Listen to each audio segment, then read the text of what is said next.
Hello, New York Comic Con. We're so happy to be giving you all a first look at our newest upcoming Disney Channel animated series, The Ghost and Molly McGee. I'm Doug Bensimon, a creative executive at Disney Television Animation and the point executive on The Ghost and Molly McGee. I'll be your moderator for this panel featuring some exceptional talent. So I'm pleased to introduce our participants. Please welcome Bill Motz, creator and executive producer. Bob Roth, creator and executive producer. Hey, Steve Loader, executive producer. Hey. And introing for the first time, the voice of Molly McGee, Ashley Burch. And the voice of Scratch the Ghost, Dana Snyder. Hey. Welcome, guys. Thanks everyone for joining. It's going to be a super fun panel. I think to kick things off, we want to share with everyone the first look at the main title sequence for The Ghost and Molly McGee. Just to let everyone know, our main titles aren't quite finished yet. So we're going to be sharing a rough production stage known as an animatic, but this will then later be animated. It'll have our full song and everything. And we really hope you guys enjoy it. Let's play that clip.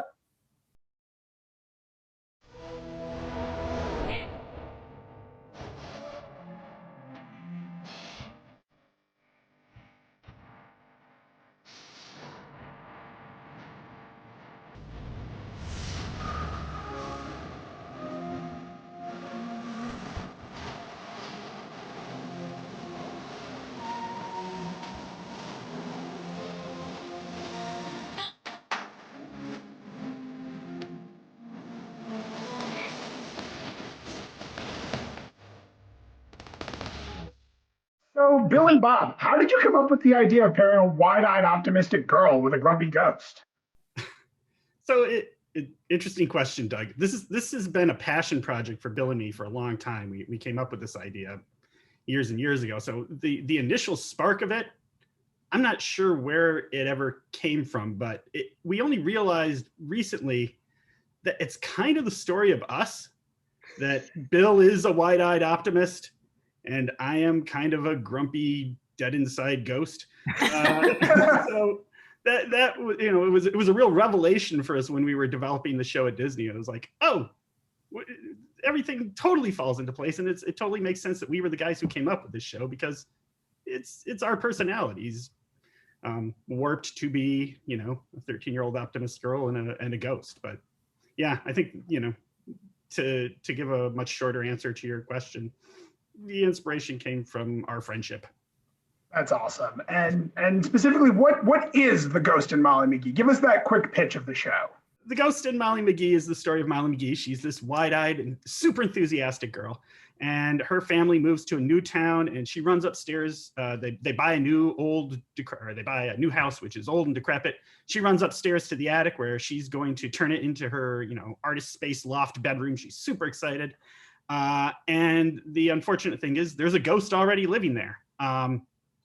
So, the ghost, Scratch the Ghost, does not want to share his space. Molly's not about to give it up. They come to loggerheads. They really butt heads about it.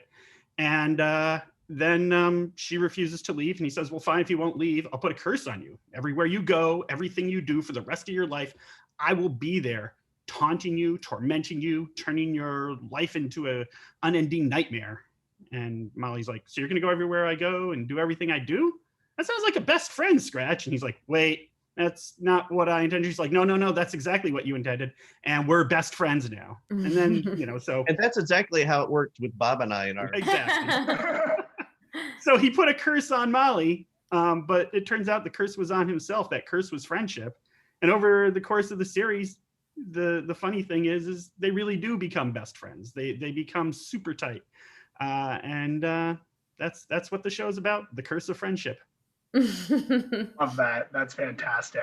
That's from Bob's perspective, of course. So yes, the curse of friendship. Oh my God, so great.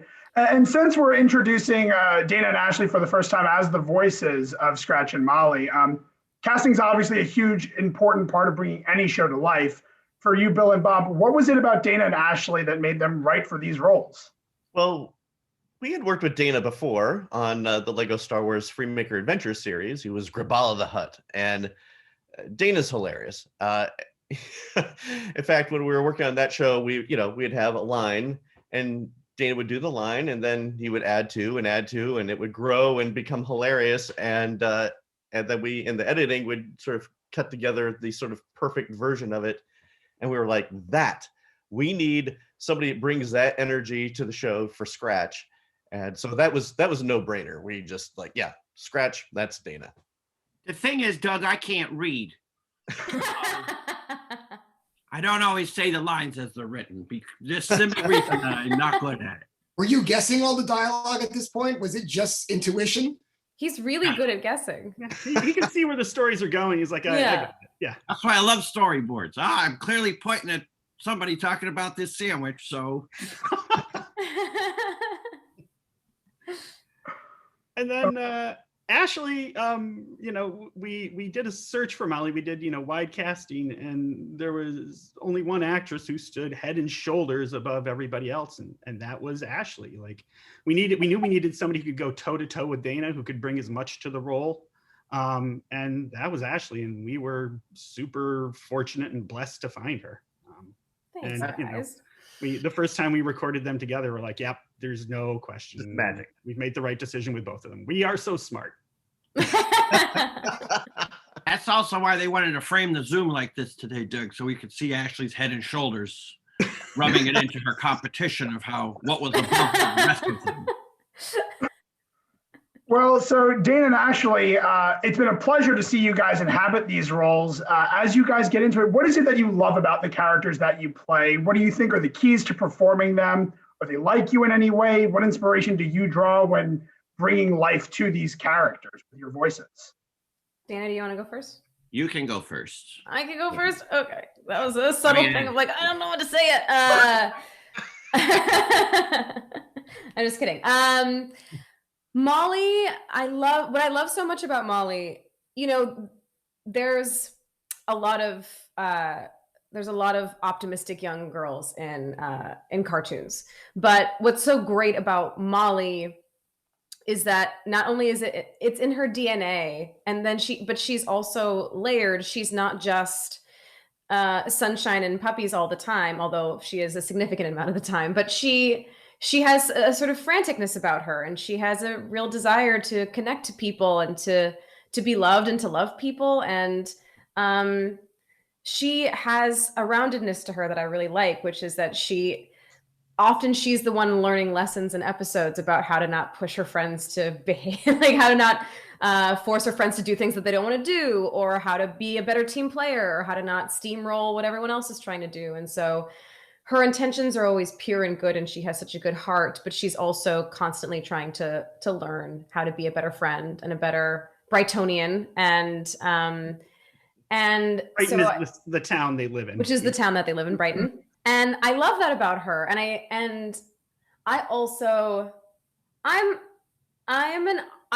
usually call myself a pessimistic optimist, which is that like I have some anxiety, but in my heart I believe in the good of people, and I believe that things can get better.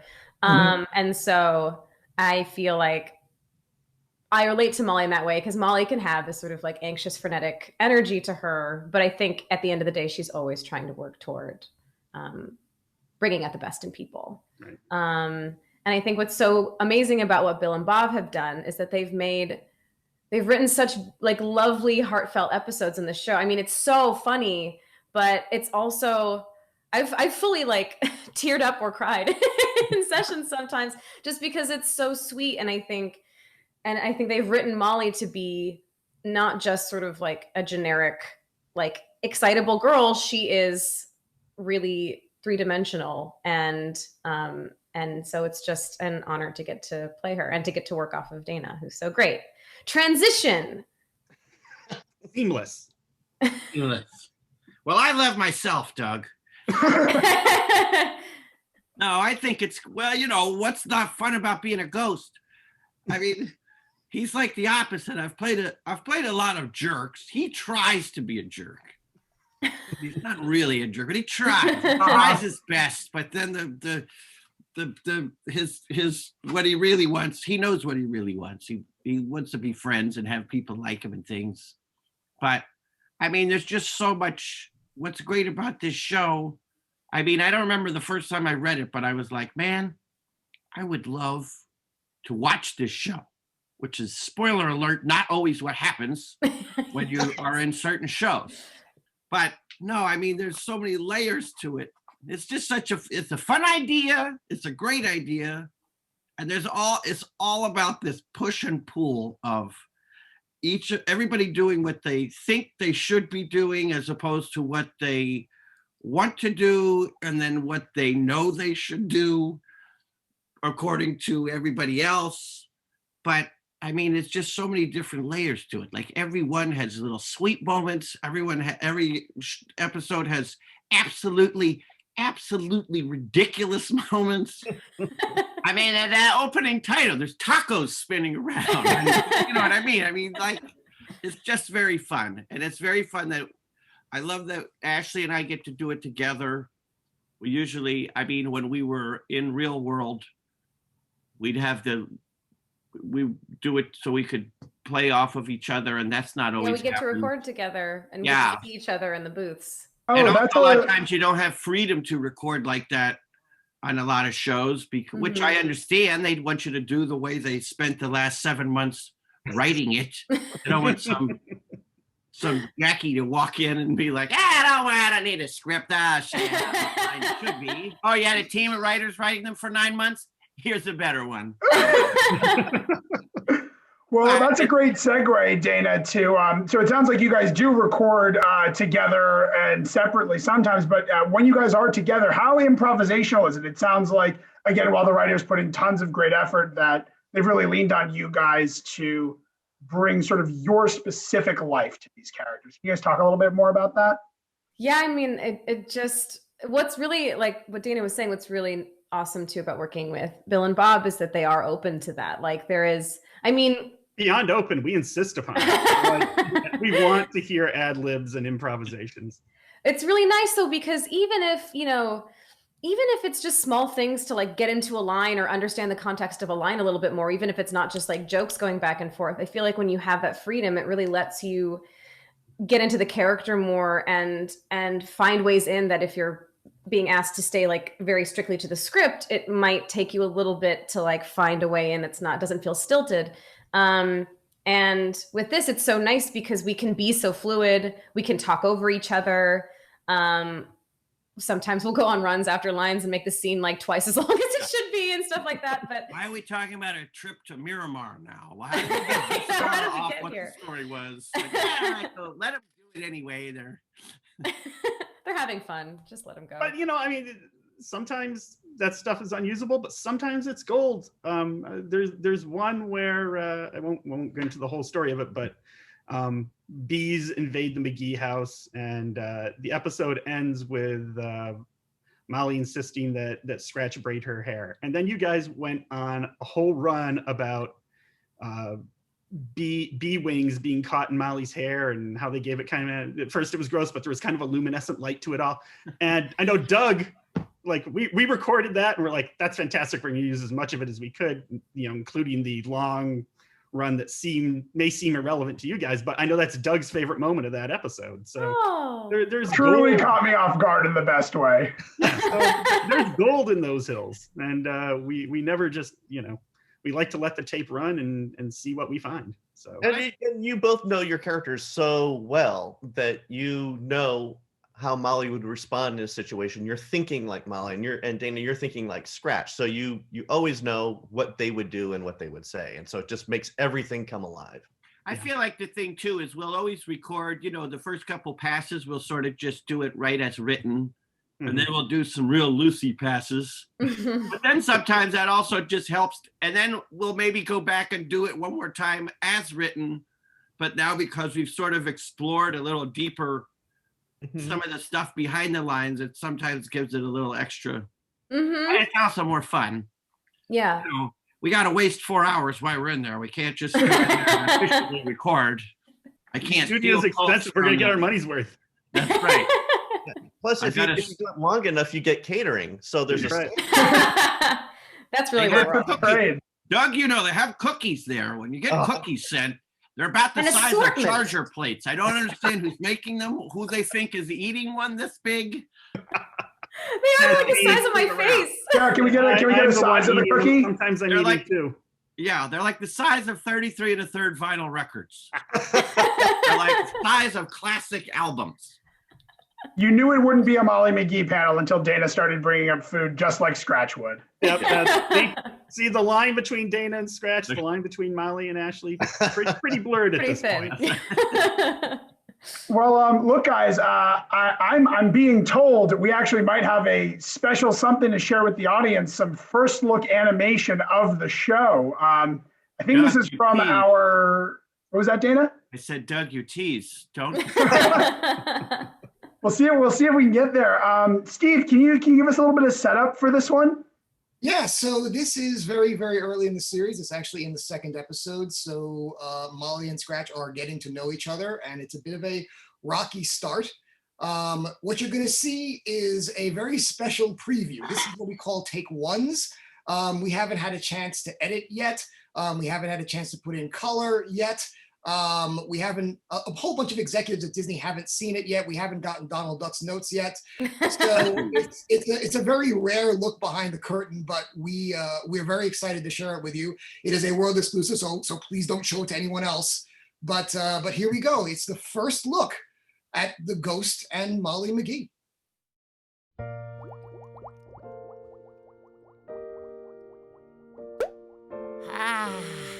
I'm just a puffy little bunch of bubbles. Hey, Scratch!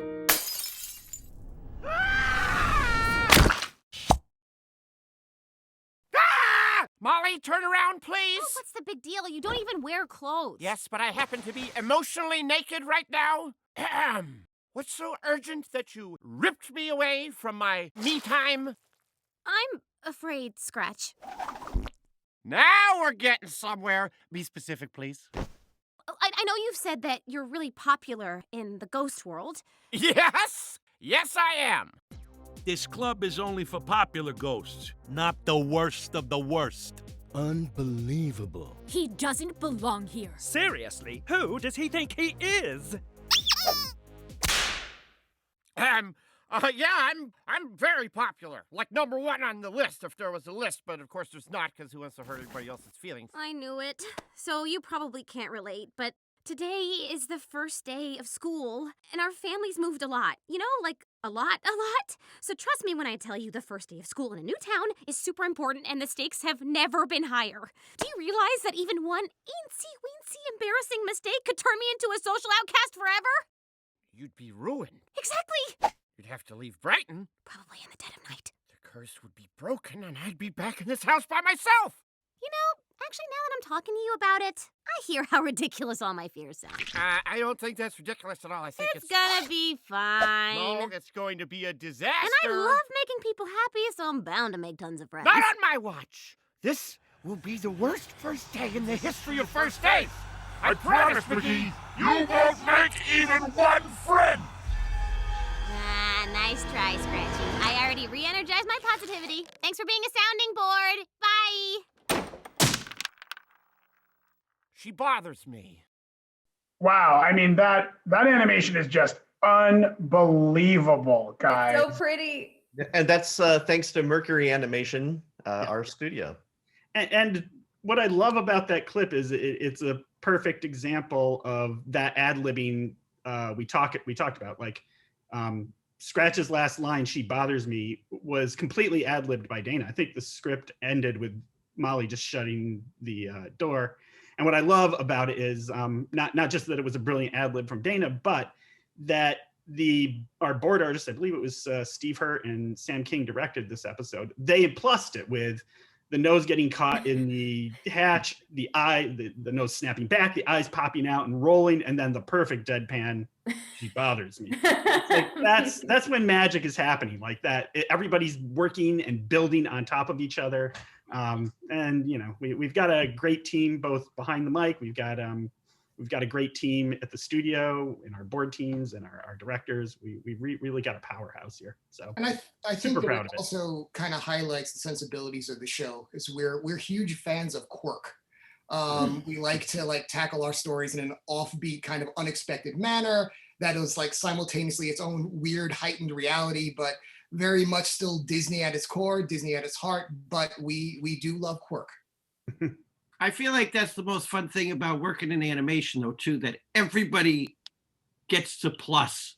Yeah. Right? You know what I mean? Like, it's not just, a live action, you do a performance, that you can edit the performance, but this, there's the written, what is on the page, and there's the vocal performance, and there's the animation performance, like all these layers. I also was not talking when I improvised, I thought we were done recording. I was just a little too good. Dana and I don't like each other. Did we say that? Secret. Early. That's why we're an opposite. Whatever, we're using it. That's why we're in opposite booths, so we don't understand each other. Put it in the show. We're using it. You have to hire two people who hate each other. So you really just do that. Well, Steve, I noticed that when we looked at that main title sequence earlier on, both Dana and Ashley, I believe, were singing in that main title. Is that right, guys? That is beautiful. correct. Yes, we were. So, Steve, how important is music to the Ghost and Molly McGee? Music is a huge part. It's a key feature of the show, actually. Every 11 minutes has at least one song burst. We call them these song burst moments. They're a song sequence that lasts 1 minute or less, that encapsulates and pushes forward and actually focuses on the theme of each story. They are spectacular, they're funny, and that's due in no small part to our songwriter, Rob Cantor. Now, Rob has a history at Disney. I've known him for a very long time. He's done a ton of songs for Happy Monster Band, which I worked with him on. He's also done a ton of songs for the show Tots. Our audience may know him from his band Tally Hall, which was fantastic. But probably where you know him the best is from his video, Actual Cannibal Shia LaBeouf, which has currently, I think, 69, 70 million views. He is a viral sensation. He is amazing. He's funny. He's super smart, and he's super talented because we really kind of push him to basically genre bust every different song burst. We love variety. And so sometimes we'll ask him for a K-pop song. Sometimes we'll ask him for a country song, an 80s power ballad, a Disney musical. But he's right there with us, and he creates something really genuinely so imaginative, so creative, and so much fun. And there's also a variety of vocalists on all of these songs. We have Dana and Ashley do a bunch of them. We have a bunch of special appearances coming up. But yeah, we're super excited. And I think we actually may have some clips of music. So this is animatic footage, so it's not finished animation, but we kind of wanted to give you an idea of the sensibility and the breadth of music styles we have in the show. So again, it's pretty raw, but please enjoy this song montage from the Ghost and Molly McGee. We could start out with a super happy picnic at the park, then hit up the aquarium and watch them feed a shark. It's sunny, it's Saturday, let's go out and make this an awesome best friend day. Your cash, your 90-inch TV, your cryptocurrency, your giant SUV, which to be honest, you should probably consider selling anyway. Electric cars are affordable and reliable, and we could each do a little bit more to decrease our carbon footprint. Anyway, I was thinking tomorrow let's... But she's loving and she's thoughtful. I can't bear to see her go. Aw, maybe it's best if I send her a text. Burch, get away from that phone. I don't want to lose her. I don't want to hurt her. Molly, don't you see? Nobody wants to hurt her, but better her than me. When I drop that boom, I catch you by surprise. Go so up your mind, don't believe your eyes. Don't give up, even if you feel stuck. Get your guts to up, so when you're gonna get lucky. Lucky. Everybody needs a hand, but you can't understand and see the plan. Any trouble you have will be effectively corrected. When at least you're selected. Abraham Lincoln was the man. Abraham Lincoln was the man. Spit it. Everybody give the guy a hand. Abraham Lincoln. Lincoln was the man. So we didn't start out in development thinking that we were going to have a song in every single episode. And that was something we kind of stumbled into as we were making the pilot. And the funny thing is, we didn't actually ask Ashley and Dana if they could sing. So it was one of those very lucky happenstances that they can. So anyway, I'm super excited to share those songs with you. Oh, that's I'm really fantastic. happy it's a musical, to be honest. I love it. Those songs are so great. It's so fun. It's just such a great variety too. I feel like you guys showed such a great spectrum there, jumping from all those different musical styles. And it's, again, Rob is such a musical chameleon in a way. Like, it's great that, one of my favorite things is he works, odd hours. So we'll get a email at 2 a.m. Hey, here's just a rough demo sketch of an idea. What do you think? And they're always just brilliant, So hats off to Rob. It's also really funny because a lot of time, if he's singing the Ashley part, he just pitches his voice high. So it's like, he can do a fairly decent Dana, and then it's a chipmunk. Well, now that we've covered so many elements of the show, I think what everyone's waiting for, what are you guys most excited for fans to see as the Ghost and Molly McGee comes out? Ashley, why don't we start with you? I mean, I'm just excited for them to watch the whole show. But I think what I'm excited about is that this show is really special in that it's like a warm blanket. I just feel like it's so cozy and sweet and funny and really comforting. And I'm really excited for people, because those are the shows that I remember from when I was a kid that sort of felt like, coming home from school and cozying up, and that's what this show feels like to me. So I'm just really excited for people to be able to have that experience. Dana, what about yourself? I would also agree. It's like a cozy, warm blanket, but also you find a couple boogers in there sometimes. Maybe like a severed squirrel's tail from time to time. Some old crumbs. You're not sure. Are they crackers? Is it a really dry sandwich bread? I mean, I'm very excited just to see it myself, but I think it's going to be the perfect Venn diagram, which has not happened with anything I've ever done, for my 6-year-old daughter to watch. And I can't wait to see her watch it. What are you going to do if she likes me more than you? I'm sure she will. I have no doubt. I would be disturbed if she doesn't. If Scratch is her favorite. To be like, yeah, okay, yeah, the boogie guy is you. Yeah, but that girl is so cute. I love her. Steve, how about you? Well, I mean, as an artist, this was an exciting show to work on because we really kind of went into the expressions of the characters working off of Ashley and Dana's improvs, and just the regular lines really was able to give us a wide palette of really doing some crazy animation and really just kind of pushing all the facial features and expressions. So from an artist, I'm excited for everyone to see that aspect of it. But as a director and an EP, it's really exciting to me because this show has Disney at its heart. I'm always a sucker for emotional stories and things that feel genuine. And though on the surface there's a lot of laughs, underneath it all, yeah, it's definitely got a big, huge beating heart, which I'm really excited to share with everyone. Bill, how about you? Well, I like to say that the show is built on humor, heart, and hope.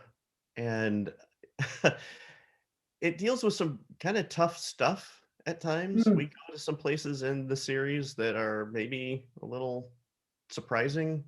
And I think how the McGee family deals with some of it, I think is real. And I think it's important that people see how they can face hard times, and there's no cynicism in the show. It certainly goes all over the place emotionally at times, and Molly, especially when she gets a little bit crazed and indignant, gets very, very funny. But I think it kind of models how we can kind of come together and face the challenges of our time. And I'm excited for people to see that.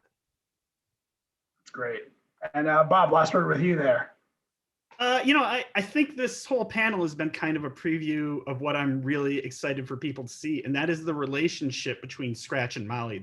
That friendship, in that clip, it's early days, so they're still butting heads, but it doesn't take long before they become really close best friends, and and you see that kind of interaction just again like you saw it here today. It's fun to watch. It fills you with glee and good feelings, warm good feelings, and that's what I'm most excited for people to see. That we've been working on this so long. I'm just so excited for people to actually start to get to see it. It feels untrue almost. Oh, I mean, unbelievable almost that it's actually going to. Right. Yeah. Another one for the group. Do you guys have a favorite moment or episode from the show? And can you tell us a little bit more why you have that moment?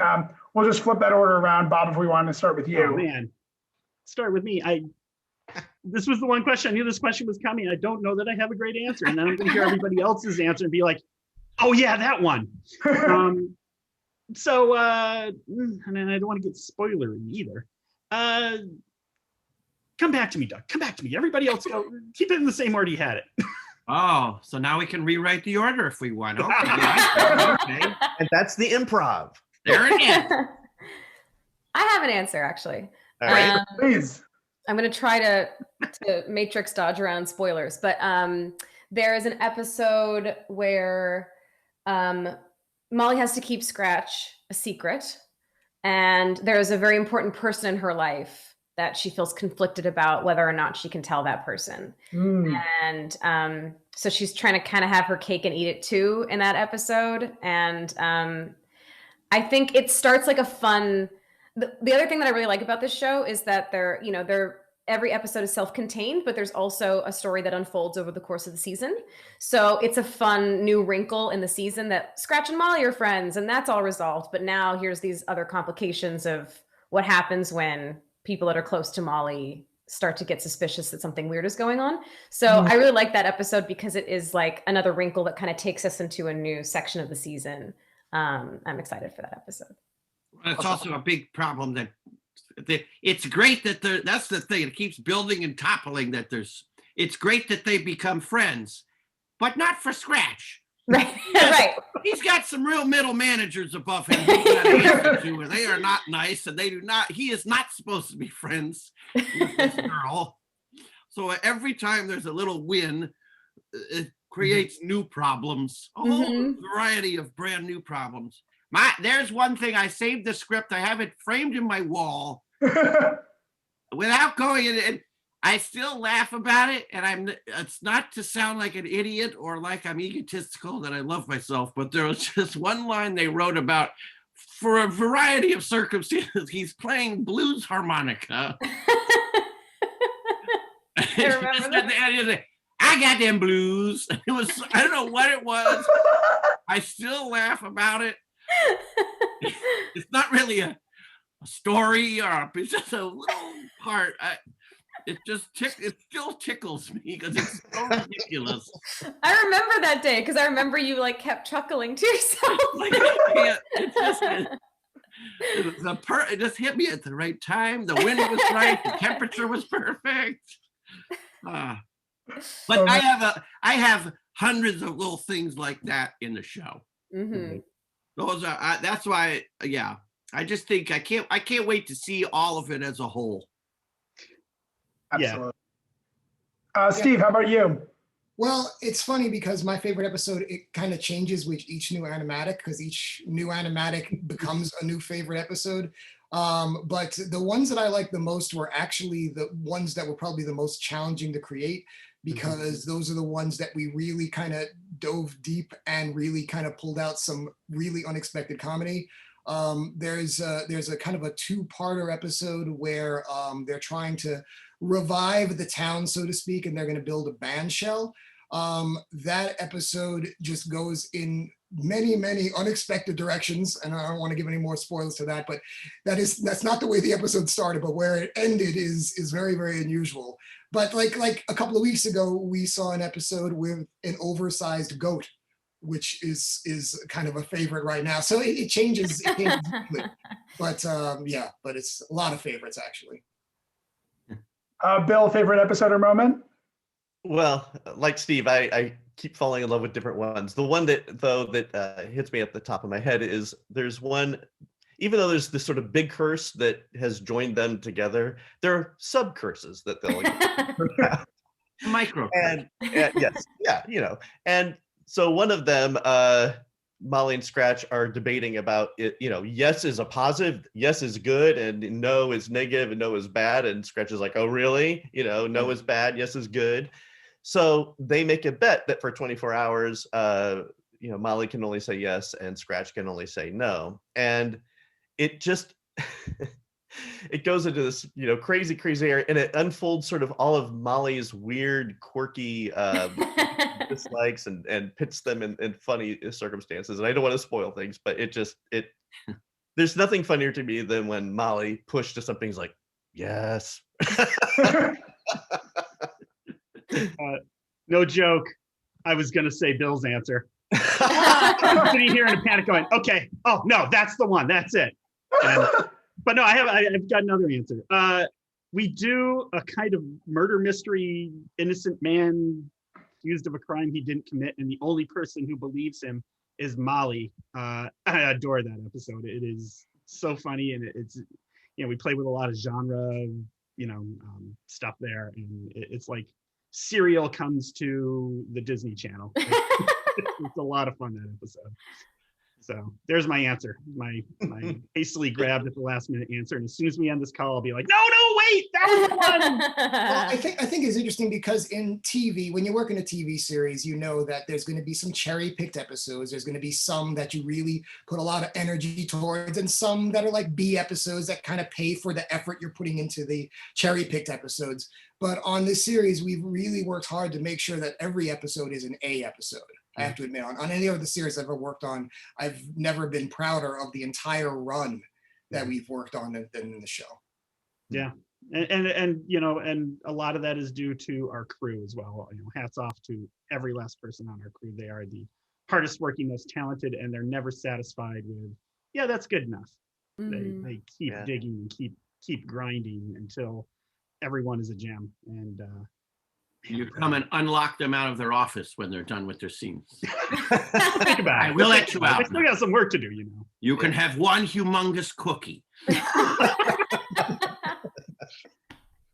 Big shout out to the Ghost and Molly McGee crew. They've been working exceptionally hard to bring this series to everyone. And so, thank you all for spending some time with us today. Please make sure you keep an eye out for the series premiere of the Ghost and Molly McGee coming to Disney Channel in 2021.